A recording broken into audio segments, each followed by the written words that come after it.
Buenas y bienvenidos al capítulo número 12 de El Bazar de la Bolsa. En este episodio hablaremos de biotecnología y concretamente de la empresa PharmaMar. He hecho un experimento porque me gustaría trabajar algún día en Hollywood y notaréis que he puesto unos efectos especiales como un ruido de fondo como si hubiera obras, ¿no? Porque estoy experimentando con el sonido, quiero alcanzar nuevas metas en esto de la edición de audio y bueno, notaréis que hay unos ruidos de obra que parecen de verdad, pero no, son efectos especiales. Bueno, os dejo ya con el podcast y espero que lo disfrutéis. Este podcast no sé cómo será grabado porque las condiciones de audio no son las mejores, no me encuentro en la mejor situación ahora para grabar, pero mejor esto que nada. Quería empezar con una de las típicas reflexiones de este podcast, de cosas que he leído. Me parece una reflexión interesante y que creo que nos puede ayudar en nuestro proceso inversor. Pido disculpas otra vez porque no suelo hacer referencia a los autores, porque muchas veces grabo en sitios insospechados y no tengo cerca la documentación y no me acuerdo ni del nombre ni de dónde es esta reflexión. Entonces, de aquí voy a decir lo máximo que pueda como referencia al autor y espero que si os interesa, pues haciendo un poco de investigación en internet lo encontréis enseguida.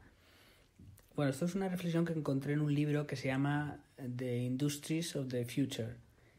Las industrias del futuro, que no me acuerdo ahora del autor, pero el autor era un asesor en tecnología de la administración de Obama. Trabajaba sobre todo codo con codo con Hillary Clinton y en definitiva era eso, un asesor de tecnología. Pues cuando tenía alguna duda la administración Obama, pues era uno de los asesores a los que recurría para preguntarle cómo estaba este tema en ese momento en el mundo.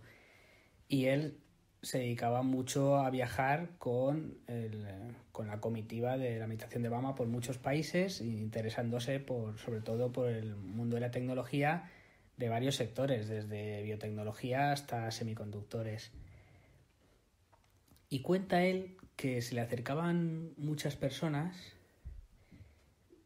de otras administraciones, ¿no?, del gobierno que correspondiera en el país que correspondiera, y le preguntaban acerca de cómo podrían crear un Silicon Valley en su país. Y él le respondía siempre lo mismo. La respuesta era que no podían construir un Silicon Valley. Lo he comentado en algún podcast anterior, pero cuando se empezaron a producir microchips fue en los años 60, en los tardíos años 60. La fabricación fue impulsada mucho por la investigación en la carrera por llegar antes a la Luna.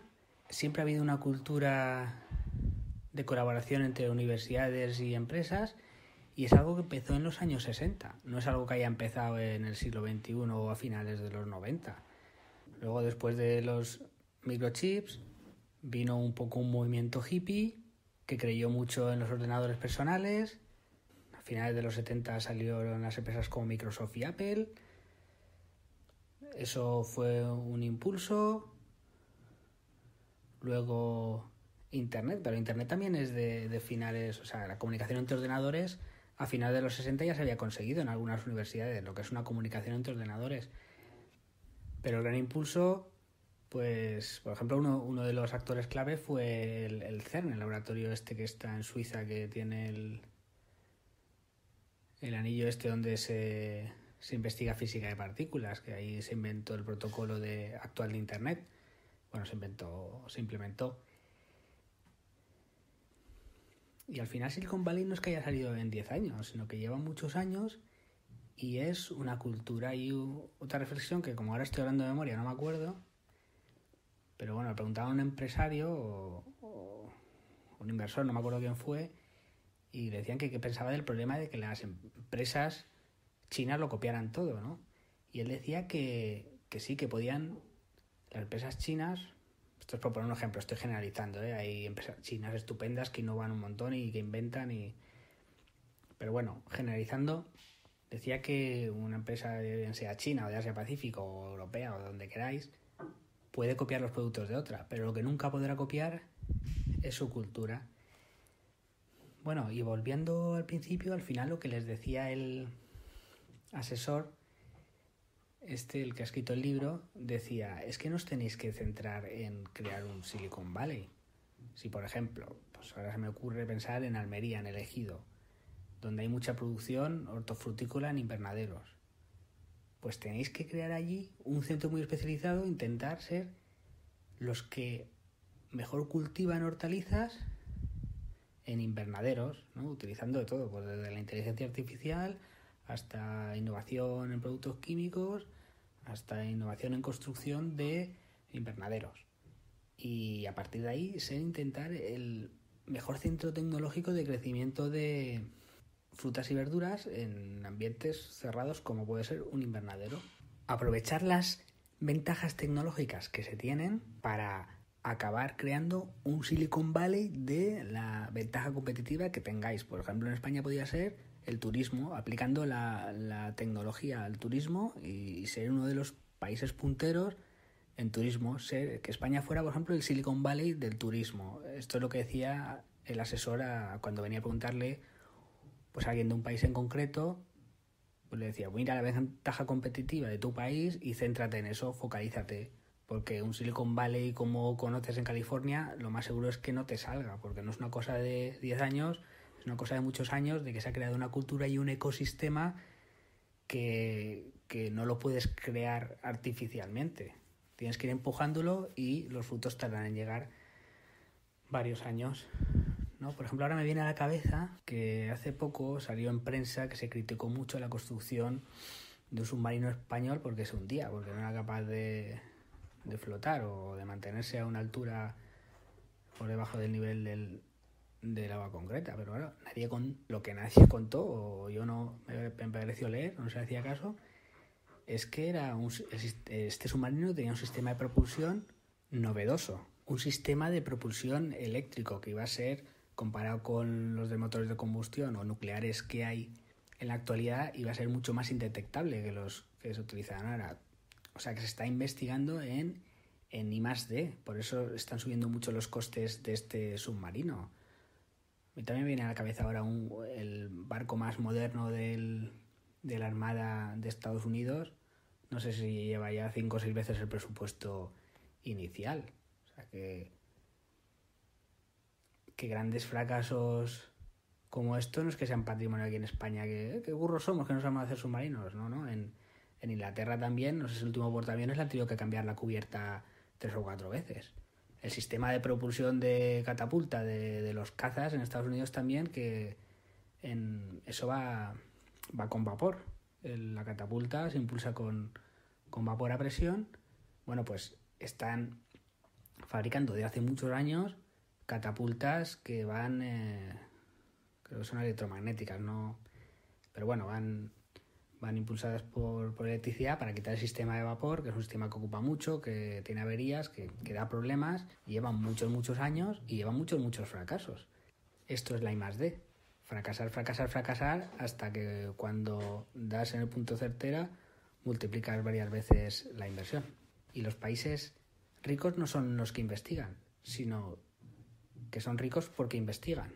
Pensaréis a qué viene todo esto, ¿no? Que tiene que ver con un proceso inversor, pero muchas compañías, ¿por qué tienen éxito a lo largo de los años? Pues bien, es por esto, porque les pueden copiar sus productos, pero es muy difícil copiar la cultura y el proceso por el cual a lo largo del tiempo tienen muchos éxitos. Por eso muchas empresas, o hay mucha gente que invierte en empresas de buy and hold, que aunque a mí a día de hoy me parece bastante arriesgado, es verdad que ¿por qué consiguen muchos éxitos? Bueno, pues no es solo una cosa temporal, sino es una cultura que han conseguido crear en la empresa, una forma de funcionar que es difícilmente copiable y que por lo general le da muchos éxitos. También es un riesgo porque ahí está la disrupción, que como tengas una cultura funcional y venga una disrupción, esa cultura puede ser un lastre a la hora de tu poder adaptarte. Y lo de submarino en España pues venía por eso, hay que tener un poco de paciencia con la I+D y que en concreto este submarino es un desarrollo completamente español. Hay científicos, ingenieros y empresas españolas y los réditos suelen venir a muy largo plazo, y que cuando hay un fracaso que es muy llamativo de que un submarino no flota, pues que también le pasa a Estados Unidos y le pasa a Reino Unido y le pasa a Rusia y le pasa a un montón de países por ahí que creemos que tecnológicamente son lo más y nunca tienen fallos. Y hoy queríamos analizar PharmaMar. Y antes de empezar a analizar PharmaMar, como es un sector del que nunca he hablado, vamos a hacer una introducción no al sector, sino a cómo se fabrican los medicamentos. PharmaMar es una empresa, podría decirse, de biotecnología, que se dedica a desarrollar medicamentos. La biotecnología, muchos dicen que es la tecnología del siglo XXI. Yo creo que afortunadamente será el siglo de varias tecnologías, no solo de la biotecnología. Así que en primer lugar vamos a ver cómo se fabrica un medicamento. Un medicamento tarda una media de 12 años en fabricarse. Estoy hablando de una media. ¿Cómo se fabrica? ¿Cómo nace? Bueno, en primer lugar suele haber un estudio de, por lo general, un grupo de investigadores.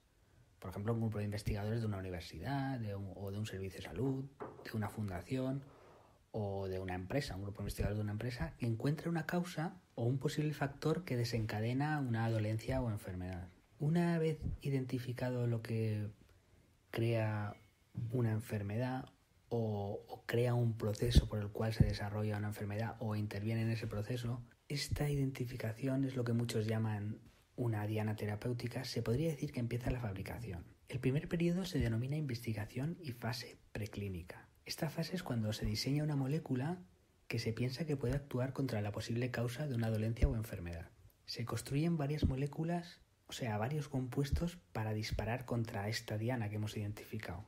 Y para luchar contra esta diana identificada se diseñan y se crean unas 10.000 moléculas. De estas 10.000 moléculas, al final nos quedaremos con 250, porque se desecharán, pues eso, 10.000 menos 250. O sea, 9.750 moléculas que han costado mucho desarrollar y diseñar, se tirarán a la basura.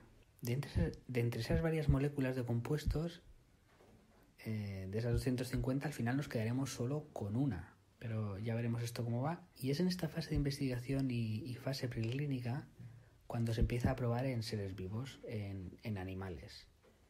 También se prueba en células que se cultivan en la típica placa de Petri. Y últimamente, ¿qué es lo que se hace? Pues se han conseguido cultivar órganos. Lo que pasa es que no son órganos por lo general funcionales. Uno de los grandes problemas que hoy en día para fabricar órganos es la vascularización. O sea que se ha conseguido, a partir de una célula madre, crear, por ejemplo, un hígado o un corazón, pero no se ha conseguido que venas y arterias se inserten en el órgano y alimenten al órgano para que sigan funcionando.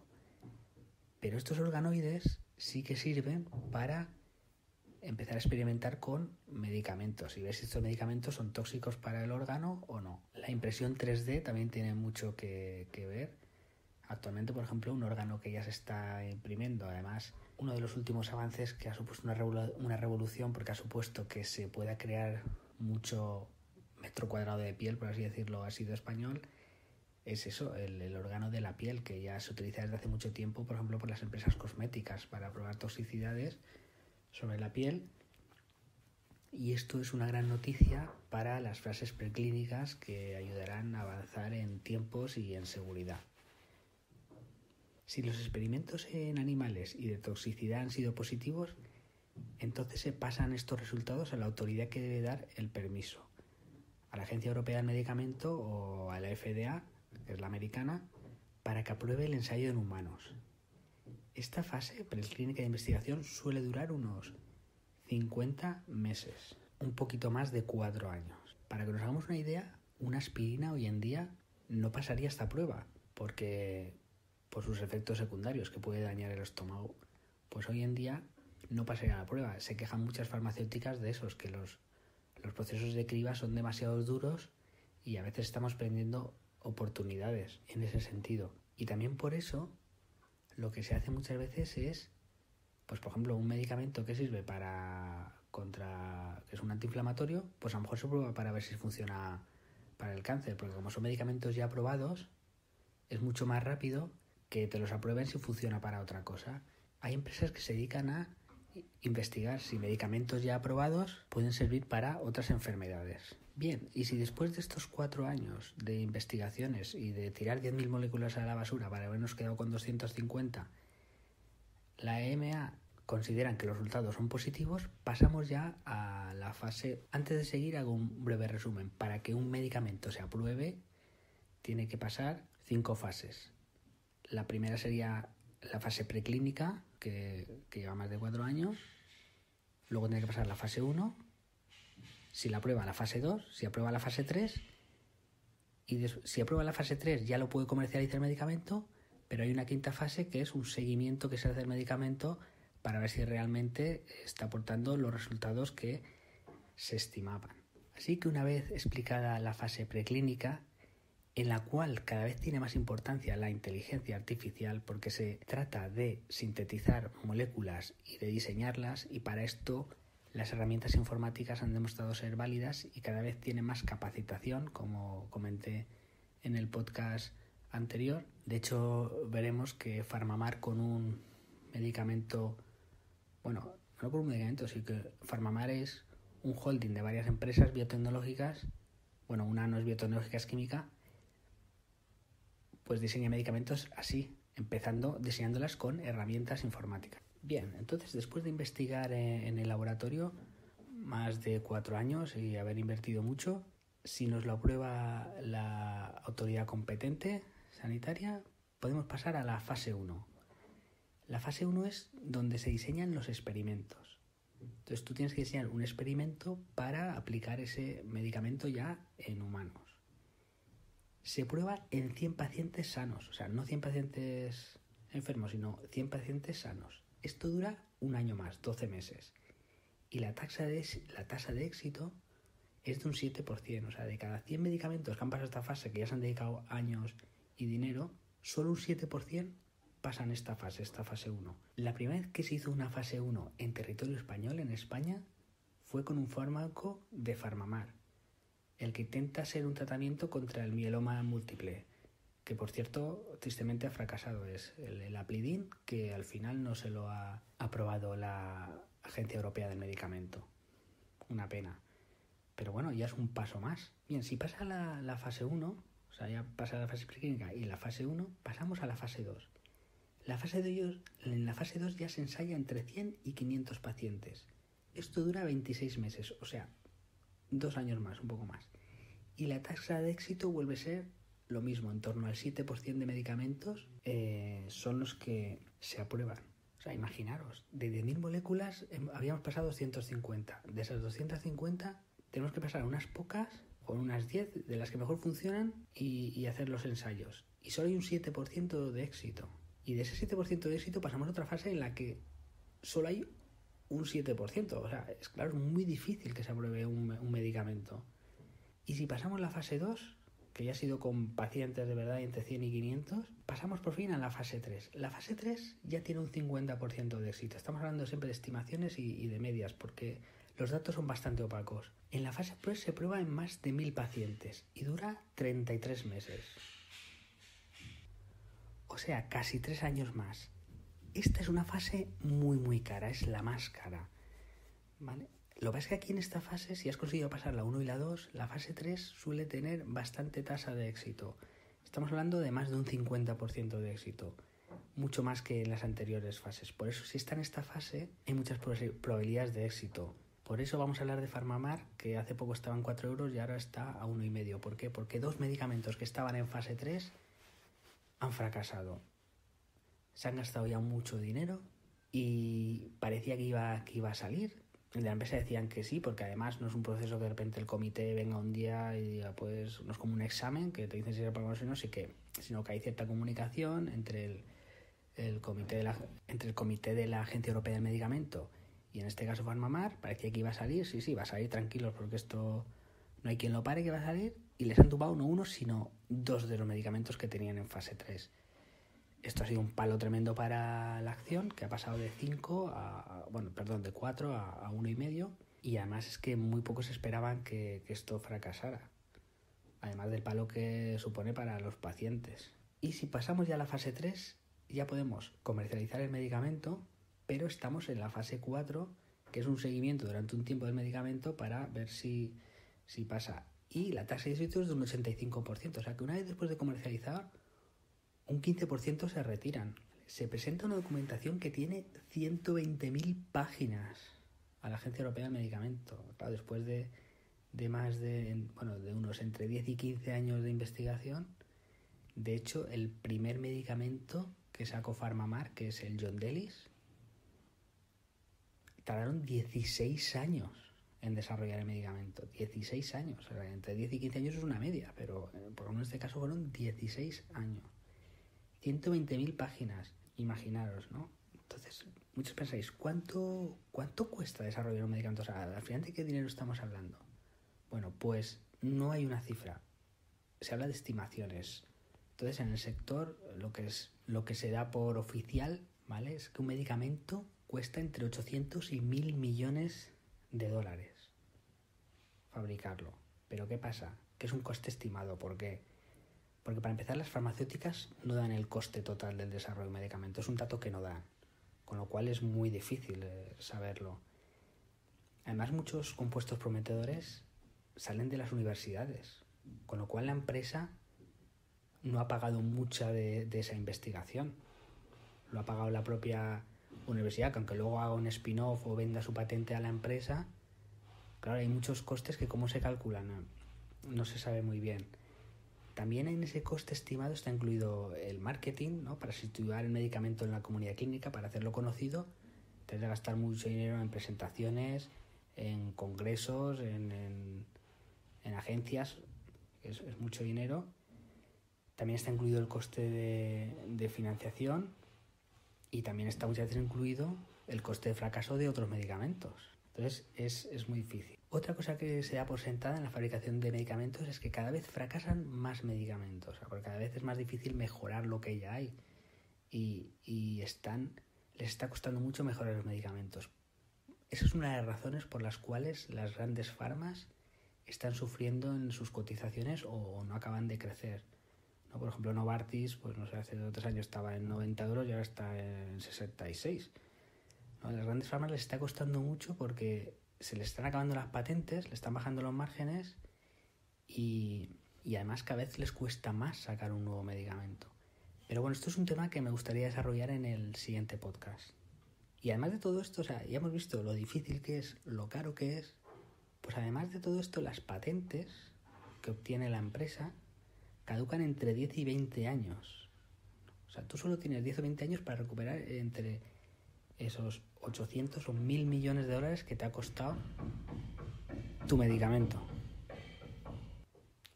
Y además, no estás a salvo de la competencia. Puede venir alguien y sacar un medicamento que compita con el tuyo o lo mejore. Entonces, claro, por eso una inversión en este tipo de empresas es tan arriesgada, ¿no? Aunque es muy difícil sacar un medicamento, ya lo hemos visto, o sea, que no es que venga uno y de repente a la competencia y te hunda, pero puede pasar, ¿no? De hecho, ya lo veremos ahora en concreto con los medicamentos de PharmaMar. Y esta es una de las razones también por qué los medicamentos son tan caros, ¿no? Hay mucha controversia con esto de que las farmas o las empresas farmacéuticas ponen los medicamentos muy caros. De hecho, una derivada es que lo que se ve es que muchos medicamentos son mucho más caros en Estados Unidos que en Europa, ¿no? Y no sé, fue Trump o la administración Trump se quejaba de que Estados Unidos le estaba pagando los medicamentos a Europa.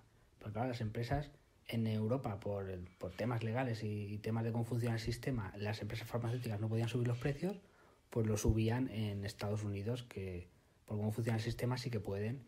Y claro, está como que Estados Unidos estaba subsidiando los medicamentos en Europa. Pero bueno, por eso algunos medicamentos son muy caros. ¿Qué dicen los defensores de las industrias de farma, ¿no?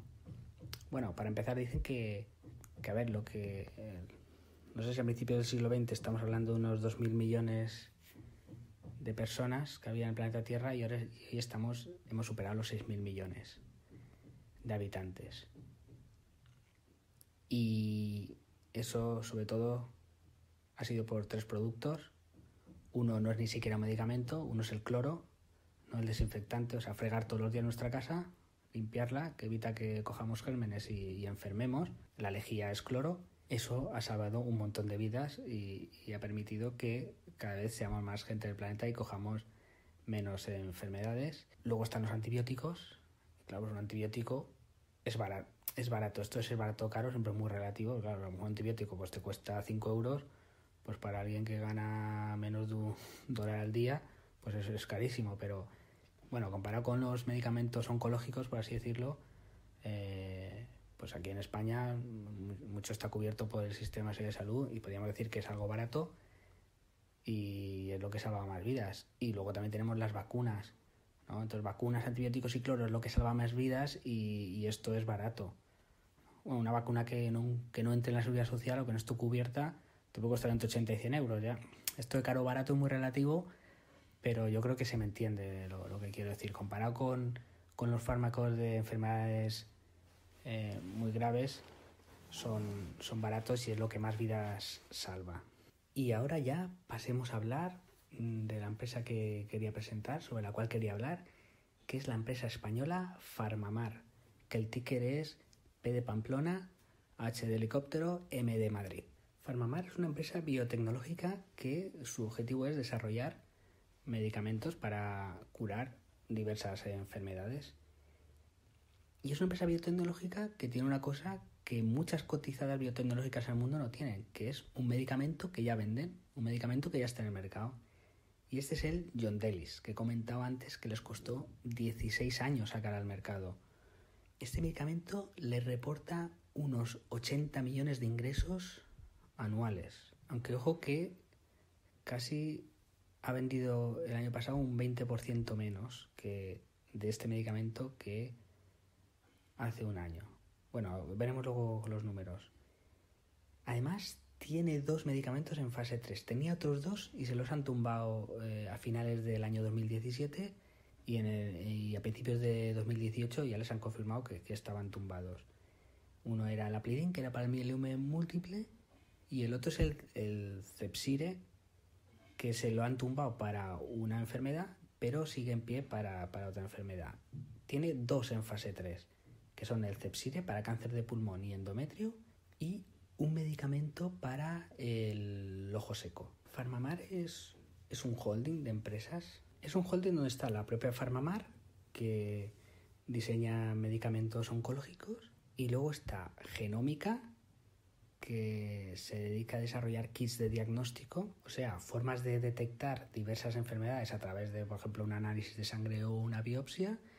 Entonces, pues de esa biopsia o análisis de sangre detectan unos determinados genes y saben que el paciente de esa biopsia o ese análisis de sangre pues tiene una determinada enfermedad. Está la empresa Silentis.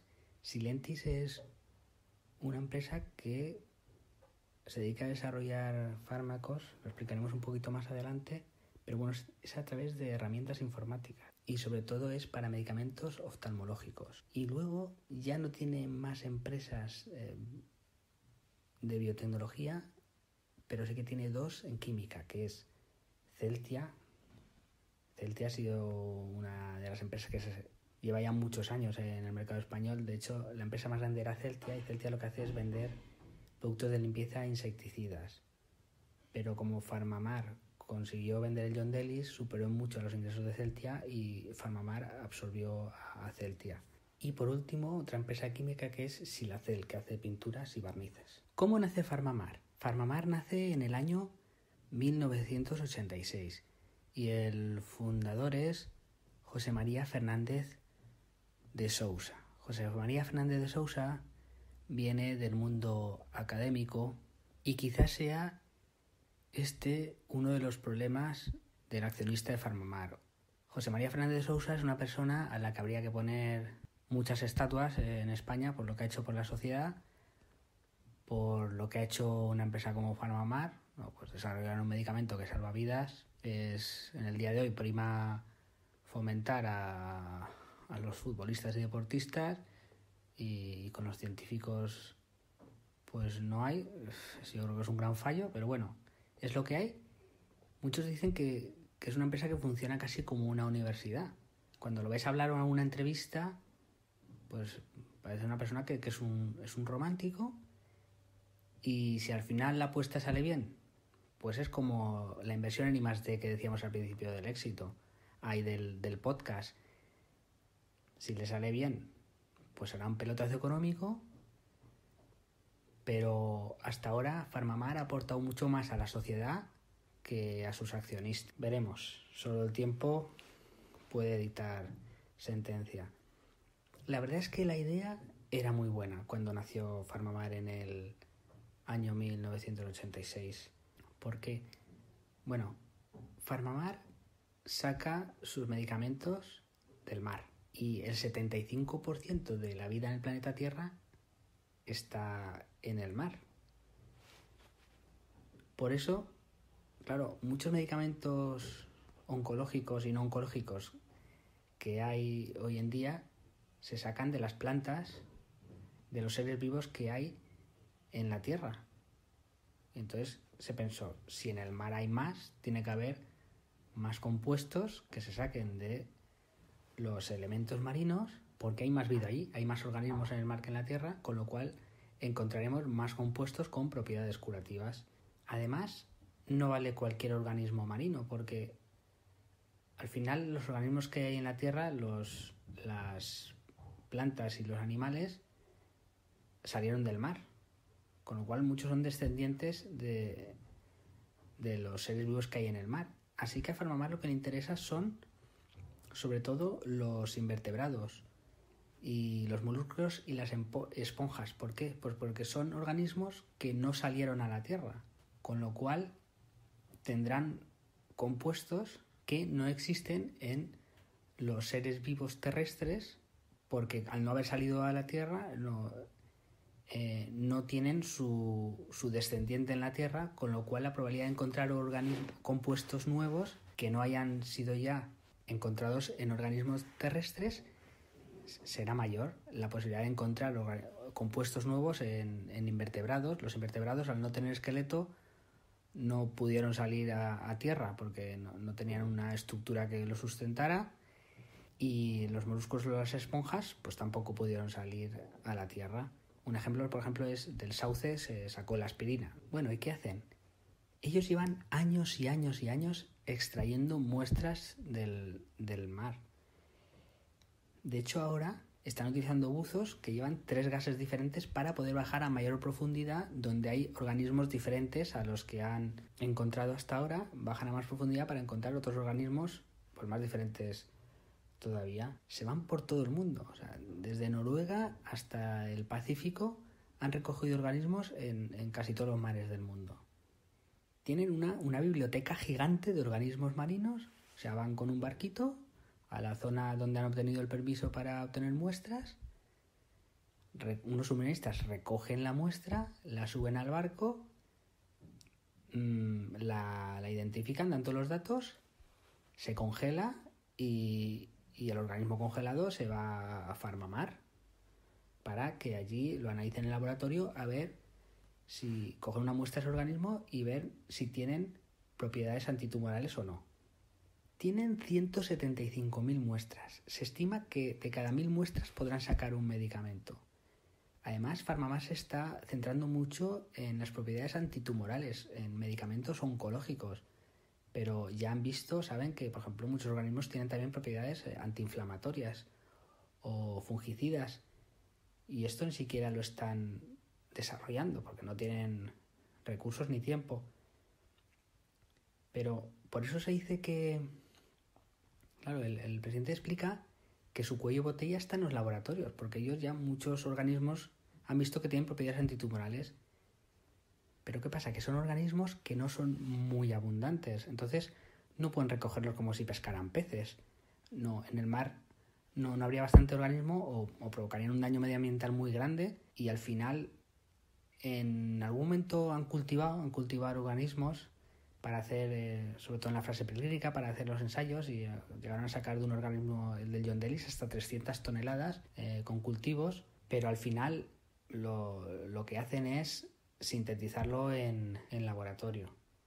Es un proceso muy interesante porque para el John Delis, una vez vieron que tenía propiedades antitumorales, dijeron, vamos a fabricarlo por 3 vías, a ver qué pasa, porque así diversificamos y si fallan 2, pues aún nos quedará una. Y de hecho así ocurrió. La primera fue el cultivo, sacaron mucho organismo, de ahí pudieron experimentar con animales y hacer la fase preclínica, pero luego vieron que sería inviable y contrataron a un Nobel de Química para que les pudiera hacer esa molécula, ese compuesto en el laboratorio, que no necesitaran al organismo marino. Pero ¿qué pasó? Que este Nobel lo consiguió, que ya es algo muy difícil y tiene mucho mérito, pero era un proceso de 44 pasos en laboratorio. Eso era algo carísimo y no era viable. Y al final, de esos 44, lograron pasar a 18. Pues ¿cómo? Utilizando una bacteria que les hacía muchos pasos, ya la propia bacteria hacía muchos pasos, y así consiguieron fabricar el John Delis. Pero claro, tú oyes hablar al presidente y está orgulloso de seguir recogiendo muestras cuando no tienen tiempo de analizarlas. Por eso digo que parece que funciona más como, muchos dicen que funciona más como una universidad, porque está recogiendo muestras, gracias, porque eso en el futuro, pues una investigación y es un proceso que ya está hecho y curará muchas cosas, pero si ya tiene muchos compuestos que ves que tienen propiedades antitumorales o antiinflamatorias y tal, ¿qué sentido tiene gastarse el dinero en seguir recogiendo más muestras y coger barcos submarinistas, que es caro? Bueno, yo ahí no puedo entrar porque pues no soy parte de la empresa, no la conozco en profundidad y a lo mejor estoy diciendo una burrada como un piano. Pero claro, este año, por ejemplo, el año pasado han doblado la inversión en laboratorios, van a tener el doble de capacidad para sintetizar, porque ahí está su cuello de botella. Al final es descubrir el organismo, pero lo importante es poder sintetizar el compuesto y poder fabricar el medicamento. Y por eso, por la cantidad de científicos que trabajan, por lo que está aportando a la sociedad y a la investigación, y por lo que en un futuro va a ser un valor para toda la sociedad, yo le doy no una, sino 1.000.000 de veces las gracias al equipo que compone la empresa, porque esto va a ir en beneficio de la sociedad, pero es más dudoso que vaya en beneficio del accionista. Veremos, ¿no? PharmaMar ha sido la primera empresa española en sacar un fármaco antitumoral y la primera empresa del mundo en sacar un fármaco antitumoral del medio marino. La única empresa que tiene otro antitumoral sacado del medio marino es una empresa japonesa. Es una empresa puntera, es una empresa muy interesante y tiene más de 1.000 patentes.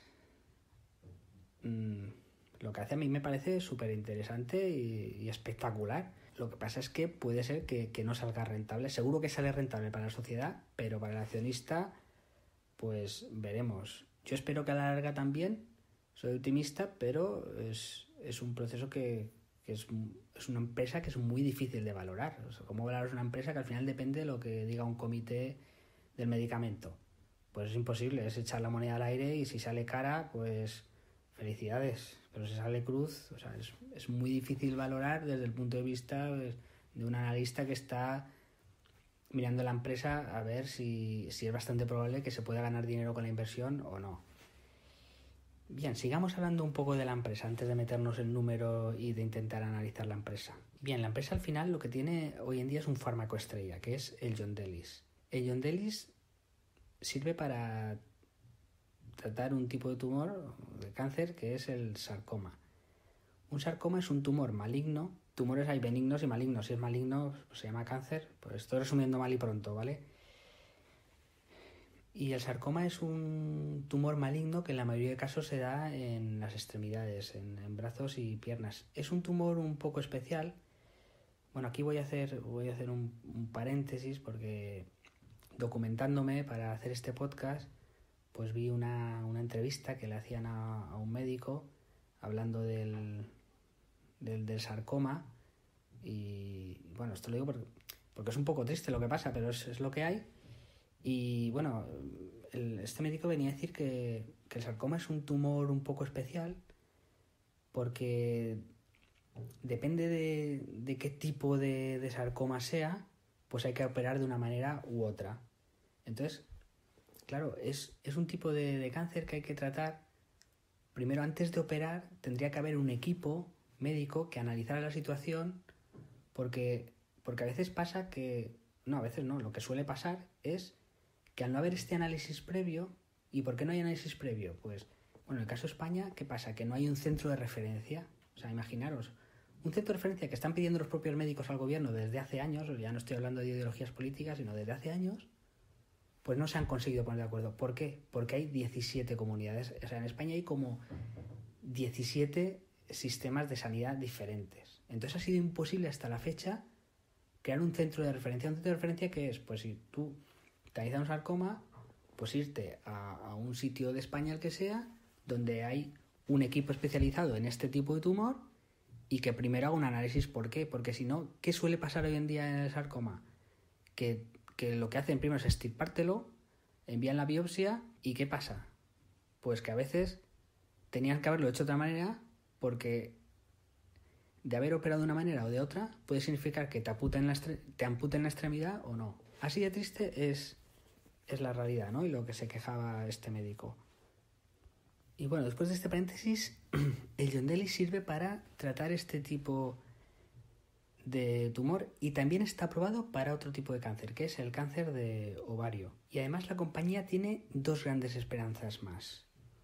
Una es otro fármaco antitumoral, que es el Cepsire, que ya se lo han tumbado para un tipo de cáncer, pero sigue en pie los estudios. Está en fase 3 para el cáncer de pulmón, bueno, para un tipo de cáncer de pulmón. Y la otra gran esperanza está puesta en un medicamento para la dolencia del ojo seco.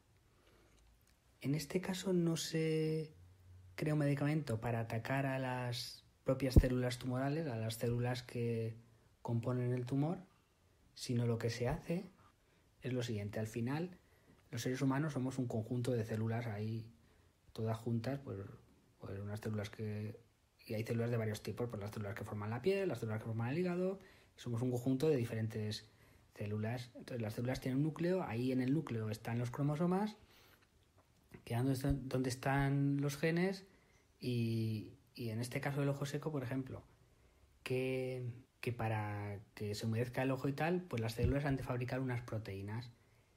¿Y qué pasa? Que el ADN que hay dentro en el núcleo de las células es muy grande y no puede salir del núcleo y no puede fabricar las proteínas. Entonces, ¿qué hacen? Pues utilizan un mensajero que es el que envía las instrucciones de los cromosomas, y ese mensajero lleva las instrucciones para que el cuerpo, bueno, no sé si el cuerpo, ahora digo el cuerpo, o decir algo general, porque lo que hace es salir del núcleo, ese mensajero sale del núcleo y fabrica las proteínas necesarias fuera del núcleo. En este caso el ojo seco, el problema es que se fabrican demasiadas proteínas y produce sequedad en el ojo y produce molestias. Entonces lo que hace el medicamento no es actuar sobre no, por ejemplo, no ataca el exceso de proteínas, no es un medicamento que ataque a las proteínas para que se produzcan menos, sino que ataca a este mensajero, que es el RNA, que es el compuesto que sale del núcleo con la información para fabricar las proteínas. Tanto Cepsire como el medicamento para el ojo seco, una de las ventajas que tienen es que si salen no tienen demasiada competencia en su sector y entonces le podría dar muchos réditos. Además, una de las subempresas de PharmaMar, que es Silentis, que es la que está desarrollando el medicamento para el ojo seco que está ya en fase 3, también tiene un medicamento en fase 2 para el glaucoma.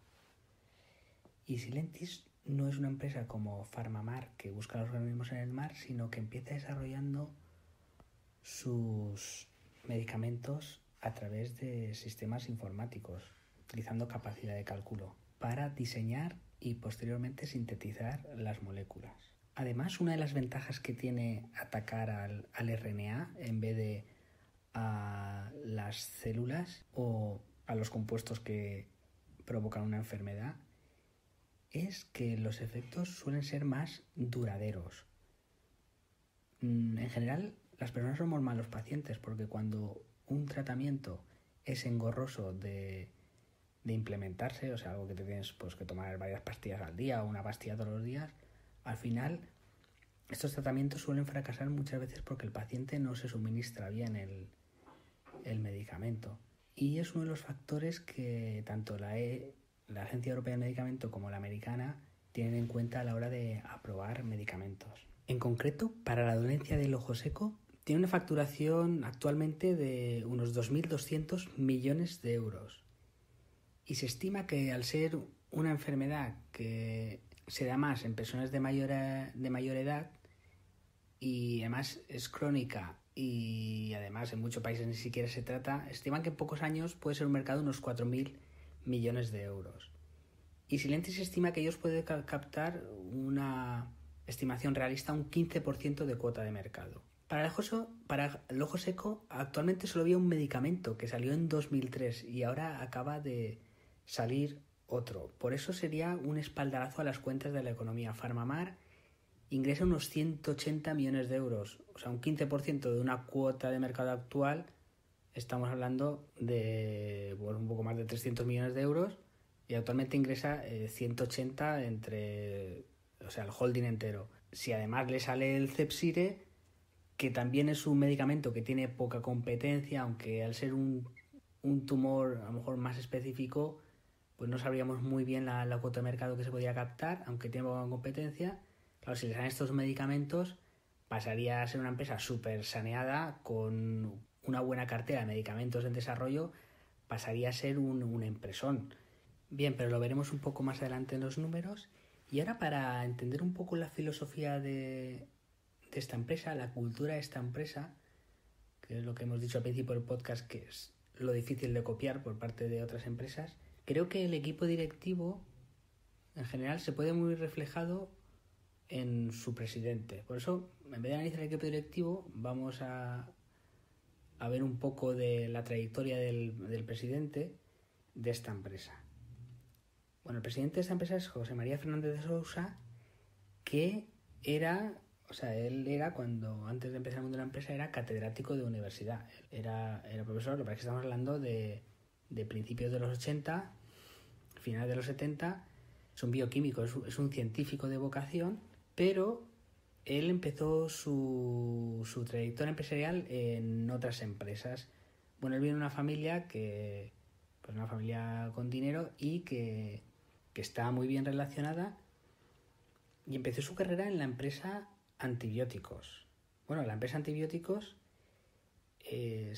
antes de entrar en la Unión Europea, en España, ¿qué se hacía? Pues era como algunos países asiáticos ahora, que lo que hacían era coger un medicamento y como las leyes eran particulares en España, pues básicamente se copiaban los medicamentos de las grandes farmacias y los vendían en España, y eso lo hacía una empresa que se llamaba Antibióticos. Antibióticos se hizo muy famosa, era una empresa que el mayor accionista creo que era Juan Abelló y su director ejecutivo era Mario Conde. O sea, Mario Conde se hizo millonario ya antes de entrar en Banesto y famoso antes de todos sus líos de Banesto porque era él lo explica en su libro, que me leí en su día, que vete a saber si es verdad o mentira, pero bueno, él viene a explicar que él consiguió el gran pelotazo, que en verdad Antibióticos se vendió por una burrada de dinero a una empresa italiana, ¿no? Pues estamos hablando de, 5.000 millones de pesetas de la época, una barbaridad de dinero.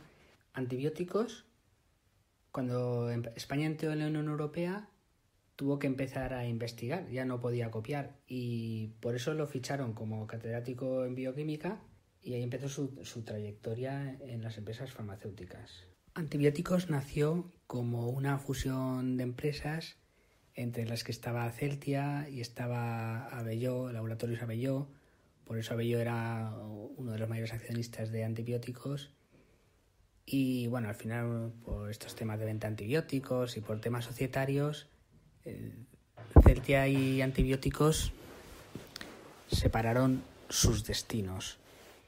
Y Celtia acogió en su empresa a la empresa fundada por José María Fernández Sousa Faro, Farmamar. Lo que pasa es que como al final Farmamar ha acabado ingresando casi más dinero que Celtia, y por supongo intereses societarios y demás que no vienen al caso, Farmamar se ha hecho como el pez chico, se ha comido al grande, se ha comido a Celtia, y ahora es Farmamar empresa que integra a Celtia y no al revés.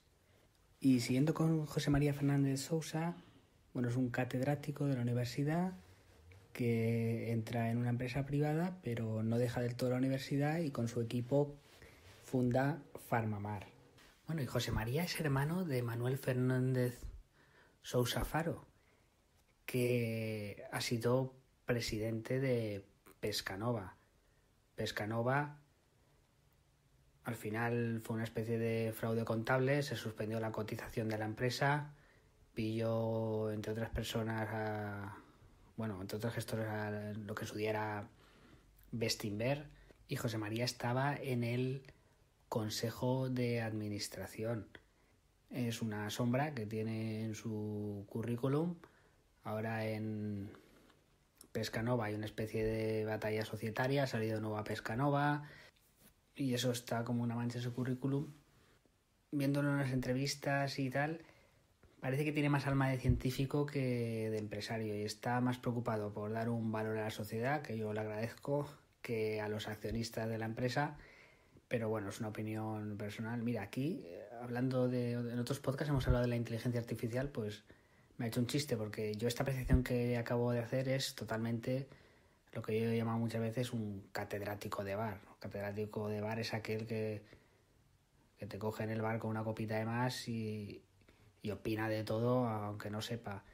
Pues este es un poco el caso, que estoy aquí dando una impresión que yo he tenido, pero sinceramente no lo conozco porque Pescanova también era una empresa apasionante en el modelo de negocio, porque se invirtió mucho en lo que es acuicultura, era una de las empresas más avanzadas en acuicultura del mundo, la idea era muy buena, pero pues a lo mejor la economía o el plan financiero pues era un desastre. Y Farmamar es una empresa todavía más arriesgada, pero sin duda le puede dar muchos beneficios a esta sociedad. Y bueno, la nueva Pescanova ahora está cotizando y puede llegar a ser una empresa realmente interesante, pero es verdad que es una empresa que no sigo para nada, no sé cómo están sus números, no sé qué diferencia hay entre la antigua Pescanova y la nueva Pescanova, no sé si es algo rescatable, si sí, si no, la verdad es que no tengo ni idea. Pero Farmamar, que tiene a Celtia es una empresa que nació en los años 30, concretamente en 1939, y nació sacando medicamentos de las plantas y los recursos naturales. En 1939 se acaba la guerra civil, somos un país aislado, no tenemos medicamentos y esta empresa se fundó para intentar sacar los medicamentos que eran necesarios. Luego derivó un poco más hacia la rama química e insecticidas, aunque se fusionó con antibióticos y otras químicas. Durante un tiempo pesó mucho más la rama de químicas, insecticidas y barnices y tal, y ahora vuelve a pesar más otra vez la bioquímica o el sector farmacéutico. Tanto Farmamar como Pescanova yo creo que son historias fascinantes en cuanto a modelo de negocio, pero de momento no tanto en cuanto a beneficio económico para accionistas, sino en cuanto a beneficio para la sociedad. Este pseudofraude contable que puede haber en Pescanova pues es una mancha en el currículum de José María Fernández Sousa Faro, aunque yo no creo que sea el caso de Celtia. No creo que Celtia esté incurriendo en lo mismo que Pescanova, pero hay que mirarlo con mucho cuidado, por supuesto. Y bueno, pasemos a los números de Farmamar. Farmamar tiene 700 empleados. Factura 180 millones de euros. En 2013 facturaba 160 millones de euros. Tiene ingresos que provienen de más de 80 mercados. Invierte anualmente 80 millones de euros, que se dice pronto, en I+D. Estos dos últimos años, 2016 y 2017, ha tenido pérdidas de 24 y 27 millones de euros respectivamente. Además, desde 2015 lleva una tendencia a la baja en cuanto a volumen de ventas. En 2015 vendió 193 millones de euros y en 2017 ha vendido 180 millones de euros. No son variaciones exageradas, pero una tendencia ligera a la baja. Este último año subió en ventas en su apartado de químico, pesticidas y barnices, y bajó en ingresos en oncología. Un dato llamativo, porque ya tenemos los datos del primer trimestre de 2018, es que respecto al primer trimestre de 2017 ha bajado un 12% en ventas. Dice que en gran parte porque se han pospuesto ventas de un trimestre a otro. Pero en medicamentos vemos que baja un 20% en ventas del primer trimestre de 2018 al primer trimestre de 2017. Y esto ha sido también debido a la competencia del John Delis, que además ha provocado erosión de precios. Así que la evolución de las ventas nos invita al optimismo.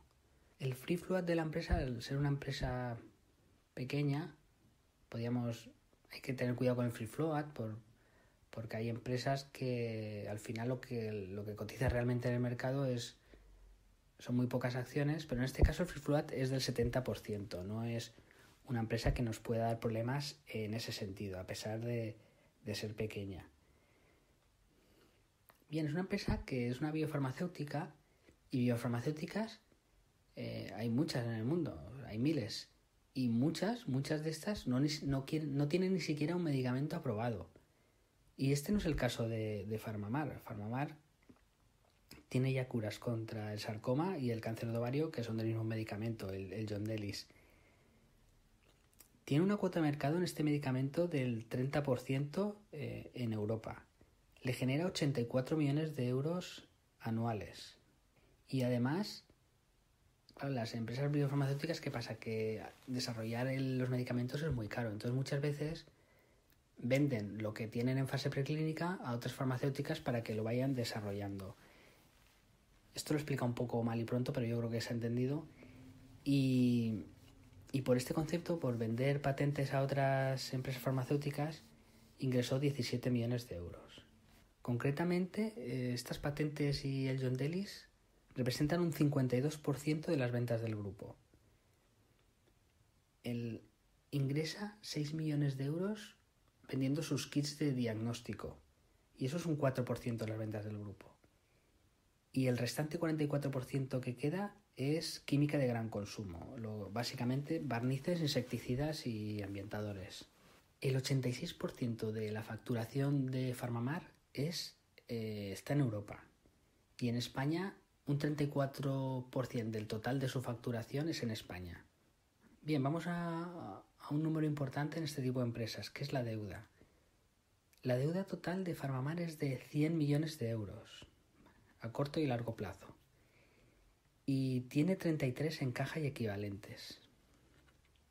A corto plazo tiene que hacer frente a unos 26 millones de deuda. Recordemos, 100 millones de euros, aunque para 5 años tiene que pagar 150 millones, ahí entran a haciendas y proveedores, pero lo que es deuda bancaria y bonos, bueno, al final hacen unos 100 millones de euros. Recordemos una empresa que ingresa unos 180 millones de euros al año por ahora. O sea, de momento la deuda no le va a generar tensiones a corto plazo, y la han conseguido mantener estable estos últimos 3 años. Pero ¿qué pasa? Que recientemente ha tenido fracasos tanto con el Cepsire como el Aplidin. Y está en fase 3, pero claro, de fase 3 hasta que se comercialice pueden pasar perfectamente 2 años. Con lo cual podría hacer frente a necesidades de capital. ¿Y esto qué podría ser? Podría llevarnos a una posible ampliación de capital. Podría tener que buscar dinero en el mercado. Y eso, por supuesto, erosionaría mucho la cotización. Para el Aplidin, que era para el mieloma, no hay esperanza. Sin embargo, el Cepsire sí que además de para cáncer de pulmón, se está mirando para otro tipo de pulmones, de cánceres y de cáncer, y puede que sea aprobado para otras aplicaciones, con lo cual no se ha perdido del todo la esperanza en este medicamento. Y de hecho el Aplidin no se ha aprobado para el mieloma, pero para el linfoma está en fase 2, con lo cual el Aplidin tampoco esté descartado del todo. Así, vamos a intentar resumir una tesis de inversión en esta empresa. Bueno, esta empresa, ¿qué tiene en contra como tesis de inversión? Bueno, pues para empezar que está en pérdidas. Y es una empresa imposible de evaluar. O sea, ¿cómo valoras esta empresa que al final depende de lo que decida un comité de medicamento europeo o americano? O sea, al final te la juegas a eso en este tipo de empresas. Si no se aprueban, pues la empresa necesitará ampliar capital o puede desaparecer. Y si se la aprueban, pues claro, por ejemplo, hemos dicho que tenía 100 millones de deudas y que factura 180 millones. Solo si le aprueban a del ojo seco, solo lo del ojo seco podría suponer perfectamente más de 300 millones de facturación. Si actualmente factura 180, eso sanearía de un golpe.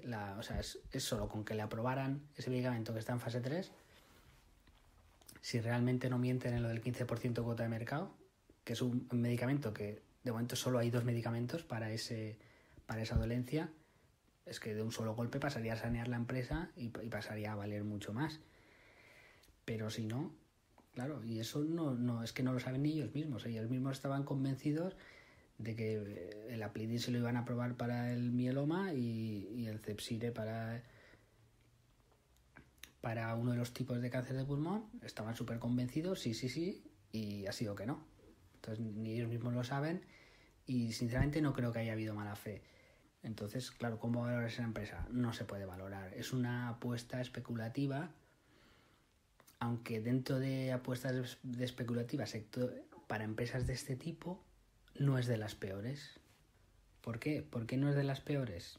Primero porque ya tiene medicamentos en el mercado. Además, también tiene química de gran consumo. Y además tiene una cartera en desarrollo muy interesante y con grandes probabilidades de salir adelante, ya que tiene 2 en fase 3. Ha pasado lo más difícil, por así decirlo. Aunque no es definitivo, ha pasado lo más difícil. Tiene 2 en fase 3 y además 2 medicamentos que a día de hoy tampoco es que tengan una competencia exagerada y le pueden reportar pues entre los dos más de 500 millones de euros cuando actualmente factura 180 y tiene una deuda de 100. Sería el pelotazo. Además, en caso de fracasar, es una empresa muy comparable porque tiene unas muy buenas instalaciones de laboratorio, tiene más de 175.000 compuestos identificados, trazados con potencial de ser estudiados en fase preclínica, que eso muy pocas empresas lo tienen. En cuanto al Zepsire, que es el medicamento para el cáncer de pulmón en fase 3 avanzada, ha habido una comunicación reciente de que todo va bien. O sea, la Agencia Europea del Medicamento ha dicho que pueden seguir con la fase 3, porque dentro de la fase 3 hay como subfases, pues de momento pueden seguir. Y este es un medicamento que es para el cáncer microcrítico de pulmón. El último fármaco que hay para este tipo de cáncer es de hace 20 años. Y supone el 15% de los cánceres de pulmón. O sea, sería un espaldarazo muy grande para esta empresa. Entonces tenemos mucho riesgo, pero si al final se aprueba el medicamento, tenemos posibilidades de ganar mucho dinero. Además, también el Zepsire, no solo para cáncer de pulmón, también se está probando para cáncer de endometrio, aunque está menos avanzado. Tenemos el que hemos dicho para el ojo seco en fase 3 y en fase 2 para el glaucoma. Y además hay otros más en fase 2. Entonces, ¿cuál es la situación actual de la empresa? Pues un resumen muy bueno, me parece el que ha hecho un fuerero de Rankia, en concreto José Gijón, en el foro de opiniones sobre Farmamar. José Gijón en Rankia lo resume así: caen ventas del Yondelis un 18%, erosión de precios en el Yondelis. Financieramente, incrementamos la deuda neta un 15%, bajamos la liquidez en 8 millones de euros. Para el primer trimestre de 2019 estaríamos en quiebra. Nos degradan rating, han degradado el rating a B+, calidad crediticia pobre o dudosa. Financiarse costará más. Además han rechazado el Aplidin y el Zepsire 3 para cáncer de ovario. Roche rompe acuerdo para desarrollar Zepsire en Asia en su versión más prometedora para cáncer de pulmón. Malos resultados empresariales, tensión financiera, falta de credibilidad y los nuevos productos que pueden dar la vuelta al proceso no llegan hasta 2019. Su comercialización sería en todo caso en 2020. No hay mucho dinero. Están enfocándose en menos productos y reducir I+D. Se puede conseguir un trimestre más, pero en el segundo semestre de 2019 un resultado malo del Cepsire de pulmón y es game over. Opciones serían buscar un salvador, una posible OPA, una ampliación de capital. Seguro que la quieren regalada y primero hundirán la acción. Hasta 2019 hay dinero y esperanza, pero esto no lo salva ningún congreso. Tienen que conseguir nuevos productos en el mercado. Y bueno, este es el resumen un poco de la situación actual de PharmaMar, un poco apocalíptico si queréis, pero responde a la realidad. Al final, ¿cuál es la tesis de inversión en esta empresa? La tesis de inversión es que esto es una empresa altamente especulativa. Pero es una empresa con cierto potencial. Es una especulación con cierto potencial, sí. Todas las inversiones especulativas como el Bitcoin pues tienen cierto potencial. Pero es una empresa que lleva muchos años. Recordemos que empezó en 1939. Hace muchos años que empezó a desarrollar varios medicamentos, con lo cual tiene algunos en fase avanzada. Y la cotización hace menos de un año, estaba en los 4 euros. Y ahora está a 1,5. Debido a los 2 fracasos de medicamento y a que la situación financiera no es especialmente saneada. ¿Qué pasa? Que hasta 2019 seguramente no se sabrá cómo van los nuevos medicamentos, si se han aprobado o no. Es que durante este año languidezca y pueden pasar 2 cosas. Una, que se vaya a menos de 1 euro, que haya una ampliación de capital o similares, o los bajistas actúen, y habría que estar echando un ojo. Porque los malos de la empresa están descontados. La empresa es una empresa comprable, no creo que llegue a quebrar porque tiene buenas instalaciones, tiene buenos científicos con mucha experiencia, tiene medicamentos a los que ha destinado ya muchos años y mucho dinero, fase 2, fase 1, preclínica. Tiene una biblioteca muy buena y es una empresa muy comprable. Ahí está un poco la tesis de inversión. Entonces se puede esperar si bajara por una posible ampliación de capital, porque yo no creo que este año, no es que yo crea, sino que yo creo que las probabilidades de que suba este año, salvo sorpresón, son muy exiguas, pero habría que estar muy atento y en el momento que salga una mala noticia o una buena noticia, actuar en consecuencia. Si sale, por ejemplo, una posible ampliación de capital, bajaría seguramente por debajo del euro o se podría quedar muy barata.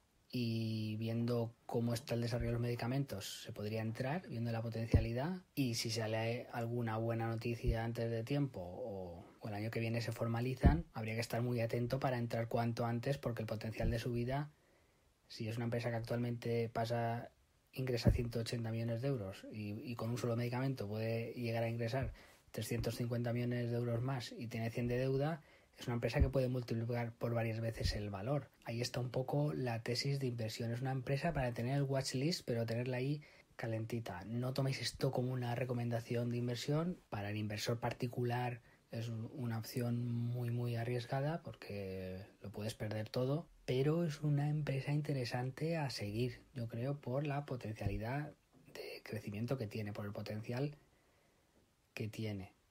Y yo creo que hay que esperar que esta empresa triunfe, no ya por los accionistas, sino porque eso querría decir que se están salvando muchas vidas. Lo dicho, este año se espera que el precio se mantenga porque noticias de aprobación de medicamentos no se esperan hasta el año que viene, con lo cual languidecerá en bolsa o se irá más abajo, y es para tenerla en observación durante este año. Según lo que pase, actuar en consecuencia. Si baja mucho, se podrá comprar por un valor mucho más bajo del que tiene, y si sube hay que estar atento para entrar porque puede multiplicar por varias veces el valor. Eso sería un poco la tesis o la posible tesis de inversión en esta empresa, y hemos intentado explicar el por qué podría pasar esto que acabo de comentar ahora. En todo caso, si esto no sirve como una posible buena inversión, espero que haya servido para conocer una empresa fascinante y que ha aportado mucho a la sociedad española y a la sociedad mundial en general, y me parece fascinante lo que hacen, explorar los mares e intentar encontrar organismos que curen una enfermedad como es el cáncer, que al final es un conjunto de centenares de enfermedades. Tiene mucho mérito. A mí me gustaría ser José María Fernández Sousa Faro en vez de un inversor y esperemos que les vaya muy bien por el bien de todos. Bueno, y hasta aquí el capítulo número 12 de El Bazar de la Bolsa. Espero que lo hayáis disfrutado. En el siguiente capítulo seguiremos hablando de empresas que nos interesa que les vaya bien, de empresas de biotecnología. Y ahora os dejo con el grupo Parsecs de Mallorca y su canción Wake Up. Muchas gracias por estar ahí.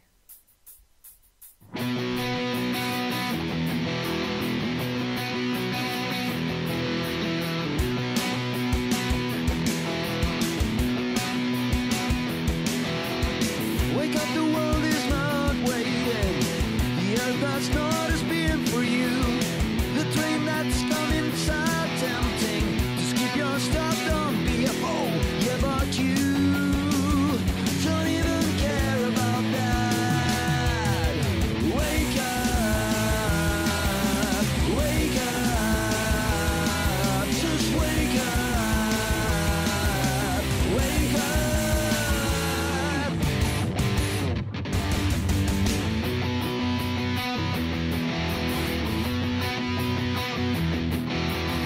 Wake up now, better get ready. You give up stars and look so good. Your world is not moving forward. You have to push it harder too. Yeah, but you